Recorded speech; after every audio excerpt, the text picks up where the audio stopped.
Oh, saya bukan yang kau maksudkan. Saya Fulan bin Fulan Al-Ansori, saya pelajar biasa. Saya bukan yang kau maksud.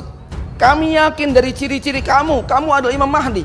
Segera bentangkan tanganmu atau kamu akan menanggung dosa seluruh umat Islam karena setiap hari darah mereka tertumpah. Kamu ingin darah ini terus tidak berhenti, ya? Akhirnya setelah dipaksa berdebat sampai larut malam, Imam Mahdi nyerah.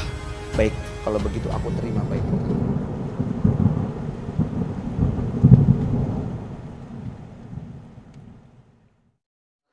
Nubuat perang akhir zaman yang oleh sebagian para pemerhati disebut sebagai Armageddon. Walaupun saya tidak tertarik untuk menyebut nama tersebut lantaran tidak satu pun dalam ayat maupun hadis doif bahkan menyebut nama Armageddon. Tetapi kita mengenal dengan istilah Al-Malhamah Al-Kubro. Bapak Ibu jamaah rahimakumullah, berbicara tentang Malhamah Al-Kubro itu seperti kita berbicara gedung besar langsung pada lantai yang terakhir. Sulit rasanya kita membayangkan bagaimana lantai itu berdiri tanpa kita memahami pondasi. Maka saya juga harus berbicara sedikit tentang kenapa itu bisa terjadi, ya. Kemudian yang kedua, berbicara tentang nubuat atau perang akhir zaman ini dilematis.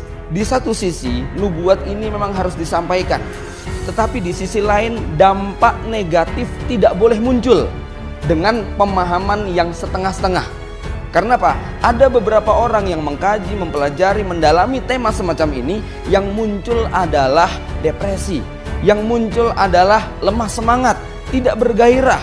Yang mau haji jadi dibatalkan, nanti ada huru-hara lagi, ya. Yang mau nikah sebentar lagi kiamat. Bahkan ada sebagian orang yang kemudian membaca buku kami, memutuskan untuk tinggal di gunung, menyimpan beberapa ton kurma, ya, memelihara kambing untuk menghadapi akhir zaman, ya. Tentu saja ini menjadi menggelikan. Nah, disinilah nampaknya harus dipisahkan antara memahami nubuat dengan beramal.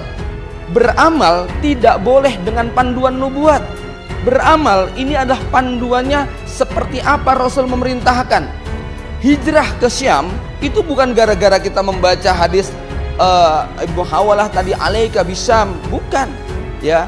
Itu dalilnya tidak salah, tetapi prakteknya ini sangat butuh kepada bagaimana realitas anak, istri, keluarga yang mau kita tinggal, negeri yang mau kita tuju, kemudian fasilitas yang mau kita lewati dan sebagainya. Ini harus menjadi pertimbangan, bukan hanya baca dalil lalu jual aset, ya. Habis itu kemudian sudah natawakal ala Allah. Tentu tidak sesederhana ini. Kalau itu yang dijadikan sebagai panduan, akan banyak madorot yang ditimbulkan. Apalagi kalau itu dilakukan oleh seorang tokoh yang kata-katanya diikuti. Makanya Bapak Ibu jamaah rahimakumullah, mohon maaf, mungkin ada beberapa hal yang dalam hal ini kami tidak berani menyampaikan karena tidak semua kebenaran harus disampaikan, ya. Kebenaran yang disampaikan yang berdampak negatif kepada umat nampaknya harus ditunda sampai dia memiliki pemahaman yang benar, ya. Nah, disinilah barangkali saya harus memilah mana yang tepat. Dan saya awali, mudah-mudahan Bapak Ibu tidak salah menangkap dari nubuat-nubuat yang akan kami sampaikan, walaupun endingnya itu serem dan menakutkan. Tapi mudah-mudahan tetap Anda nanti pulang dari tempat majelis ini bekerja seperti semula, berumah tangga, berkeluarga, bekerja dan sebagainya harus tetap ditingkatkan. Kenapa? Nubuat bukan menjadi panduan kita beramal, tetapi itu adalah sebuah media muhasabah bagi kita untuk menggambarkan bagaimana kebenaran Rasulullah SAW. Adapun beramal sehari-hari, maka tetap semuanya seperti kalau kita membuat acara, membuat program, ada SWOT-nya, ada analisa, kekuatan, kelemahan, ancaman dan tantangan. Tidak semata-mata ini bagus, kerjakan, bukan begitu, ya. Baik Bapak Ibu sekalian, tadi sudah dikutip, sudah diceritakan bagaimana huru-hara yang akan terjadi. Memang kalau saya ditanya kemarin, ya Ustadz, menurut antum Imam Mahdi sudah ada atau belum? Ya. Kalau bicara probabilitas, tapi ini subjektif, tidak boleh dijadikan dasar ilmu, ya. Subjektif, tidak boleh dijadikan dasar ilmu. Saya menduga sudah ada. Probabilitasnya mungkin 90%, ya. 9/10. Tetapi kita tidak tahu dia ada di mana, umurnya berapa, kita tidak bisa memastikan. Sekali lagi, yang namanya probabilitas mengandung kemungkinan iya, kemungkinan tidak. Ya, jangan kemudian Ustaz Bupati yang mengatakan Imam Mahdi sudah ada. Ini mohon jangan keliru, ya. Kenapa? Dari sekian tanda yang kita lihat, ya, dari sekian tahun kita mengamati, mengikuti perkembangan, nampaknya makin kesini memang makin mengkerucut. Namun ada satu tanda yang nanti kita tidak bisa menyangkal bahwa memang Imam Mahdi sudah ada. Tanda-tanda itu banyak, tapi di antara sekian tanda, maka ada satu tanda yang ini mutlak dan pasti bahwa Imam Mahdi memang sudah ada di tengah-tengah kita. Selama tanda ini belum muncul, jangan pernah melakukan pemastian. Apalagi seperti Jabar Bolusi yang menggambarkan tanggal berapa Oktober? 24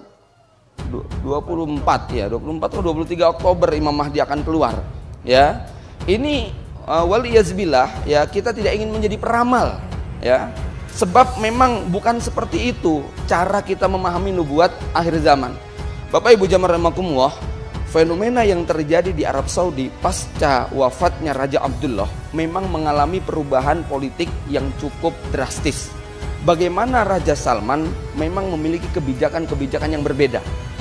Tidak bisa dipungkiri bahwa di era Abdullah dan sebelumnya, kebijakan-kebijakan itu sangat pro dengan Barat.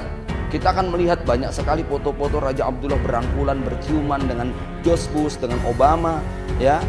Hal yang tidak terjadi pada zaman Raja Salman. Kita lihat bagaimana Obama datang, kemudian azan asar berkumandang, ditinggal oleh Raja Salman. Raja Salman menurut satu riwayat, beliau umur 10 tahun sudah hafid Quran. Beliau levelnya itu hanya gubernur, tidak layak sebetulnya kemudian tiba-tiba naik sebagai seorang amir. Tetapi faktor kebijakan dan kebiasaan di Arab Saudi menjadikan beliau kemudian diangkat sebagai raja yang paling tepat dibandingkan calon putra mahkota yang lain. Nah, lalu kebijakan-kebijakan beliau ini sangat berbeda. Terlepas ada perbedaan pendapat di antara para ulama mujahidin, tapi kebijakan Salman hari ini jauh lebih menguntungkan umat Islam dan membuat jengkel orang kafir. Ya, baik itu Amerika sebagai pihak Romawi maupun Iran sebagai pihak Persia. Itu bisa dilihat bagaimana ancaman-ancaman Saudi terhadap Iran, terhadap Yaman, terhadap Bashar Assad. Ini sangat kentara sekali. Wallahu a'lam bishawab. Imam Mahdi yang akan Allah tempatkan di kota Mekah pasti akan didukung oleh orang-orang yang memiliki ideologi Imam Mahdi. Melihat kondisi penguasa Saudi pada zaman dulu, ya, beberapa tahun yang silam, yang kayak gitu, yang lebih pro kepada Barat, nampaknya mustahil itu akan terjadi. Namun kalau Allah menghendaki, maka persiapan itu sudah Allah lakukan, ya. Pengkondisian masyarakat itu sudah dibentuk. Sebagaimana Syria. Suriah kalau kita baca 20-30 tahun yang silam, kondisi waktu dipimpin oleh Bashar dan Hafid Assad, lalu kita baca nubuat bahwa itu akan menjadi pusat pemerintahan Imam Mahdi, akan terjadi tempat malhamatul kubro, nampaknya mustahil. Kenapa? Masyarakatnya, anak mudanya tidak ada yang ke masjid. Masjid hanya dihuni oleh anak-anak kecil dan orang-orang yang 60 tahun ke atas. Ya, anak-anak mudanya ini betul-betul tenggelam dalam dunia hedonis. Kemudian mereka hidup di tengah rezim Suriah yang menghalalkan mut'ah. Kemudian mereka dipersulit untuk menikah. Maka anak-anak mudanya umur 30-35 masih bujangan semuanya, ya. Dan banyak sekali dari mereka yang tidak bisa baca Quran. Bayangkan, ya. Beberapa ulama, beberapa ustadz kita yang dikirim ke Suriah, di sana tugasnya ngajarin anak-anak muda belajar baca Quran. Aneh bin ajaib. Orang Arab, bahasanya Arab, nggak bisa baca Quran, ya. Dan belajar baca Quran sama orang Indonesia, ini kan ajaib. Tetapi begitulah proses yang ingin Allah lakukan. Ternyata dalam hitungan 5 tahun sejak awal revolusi terjadi di Suriah, hari ini sudah menunjukkan perubahan yang sangat luar biasa. Yang seandainya konflik itu terjadi di Indonesia, nampaknya padam segera. Itu ya. Kenapa? Karena secara geopolitik, sosial, dan lainnya tidak memungkinkan untuk bertahan panjang. Ya, bayangkan negeri yang ditinggal berjuang sendirian menghadapi seluruh kekuatan kufur dunia, tapi Allah masih menyisakan orang-orang yang hari ini bisa kita saksikan di layar kaca, di internet, di berbagai macam berita, bagaimana eksisnya kekuatan para mujahidin yang ada di Suriah. Padahal awalnya mereka sipil biasa. Ya, ikhwan fillah rahimakumullah. Maka begitu juga Imam Mahdi yang ada di Saudi, Allah akan siapkan. Dan mudah-mudahan perubahan politik Arab Saudi yang hari ini membaik. yang dulu menangkap para pemuda yang mau berangkat ke Suriah, sekarang malah dianjurkan untuk berangkat. Ini kan bagaimana 52 ulama menghasung anak-anak muda untuk berangkat ke Suriah, membela kaum muslimin di sana. Padahal 2, 4, 5 tahun yang lalu keputusannya adalah tangkap para pemuda yang mau berangkat ke Suriah. Kalau dulu ada seorang jamaah haji yang berdoa di depan Masjidil Haram, di depan Ka'bah, Allahumma nsuril mujahidin fi Iraq, Allahumma ahlikil kafarah Amerika dan sebagainya, minta agar Allah memberikan kemenangan kepada mujahidin Irak dan Afghanistan, itu langsung diciduk oleh aparat, dianggap sebagai teroris. Hari ini lihat bagaimana doa para ulamanya. Nampaknya ada kebijakan-kebijakan baru dan ini menuju kepada arah yang lebih baik. Bapak Ibu jamaah rahimakumullah, maka kemunculan Imam Mahdi ini dimulai dari persengketaan 3 anak khalifah setelah wafatnya sang raja. Ya, kita tidak bisa menebak, tidak bisa memastikan siapa yang dimaksud dengan raja Arab yang akan meninggal dunia, yang kemudian 3 keturunannya akan berebutan. Ada yang menganalisa Raja Fahad, nanti yang rebutan adalah Abdullah dan kawan-kawan. Ternyata Raja Fahad meninggal dunia, tidak ada perebutan. Itu, oh bukan Raja Fahad, Raja Abdullah. Oke, Raja Abdullah meninggal dunia. Ternyata kemudian hari ini kita belum menemukan adanya perselisihan. Oh mungkin nanti Raja Salman. Nah itulah yang namanya nebak-nebak, ya. Ya, apa yang disebut kali ini besok bisa menjadi salah. Tetapi oke lah, hari ini Raja Salman masih hidup.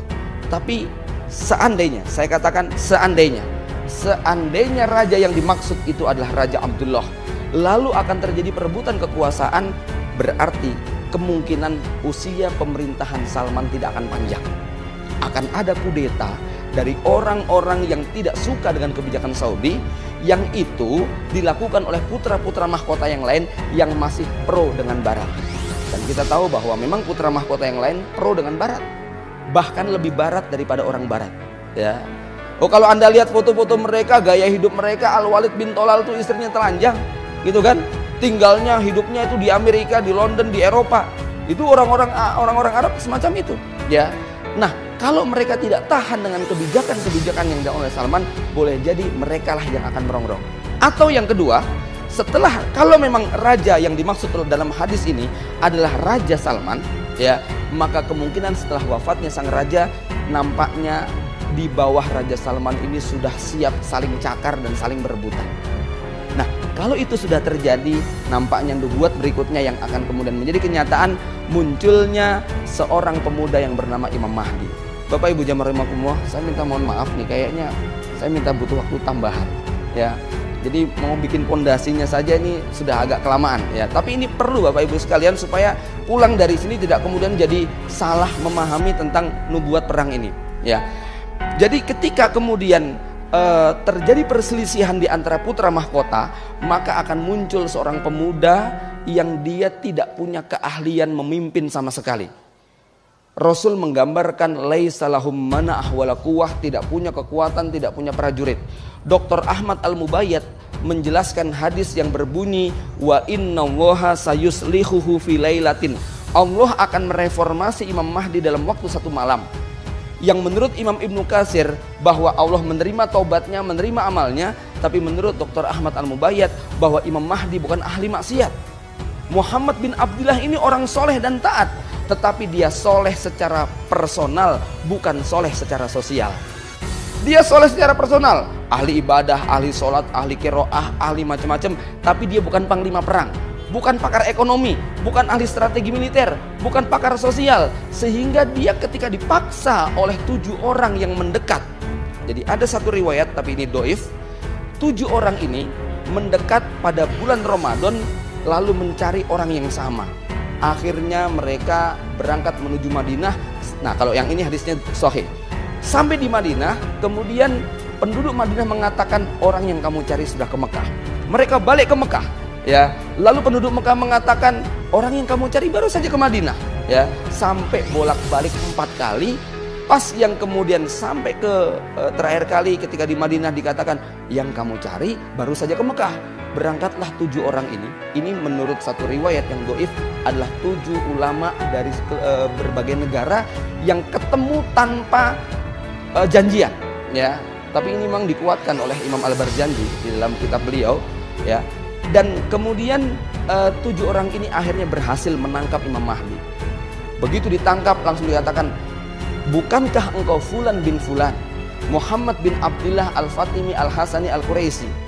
Lalu, pasti engkau yang dijanjikan oleh Rasulullah. Segera bentangkan tanganmu, kami akan berbaiat kepadamu. Tentu saja pemuda umur 40 tahun yang tidak punya kemampuan secara politik, sosial, ekonomi, militer dan sebagainya ketakutan.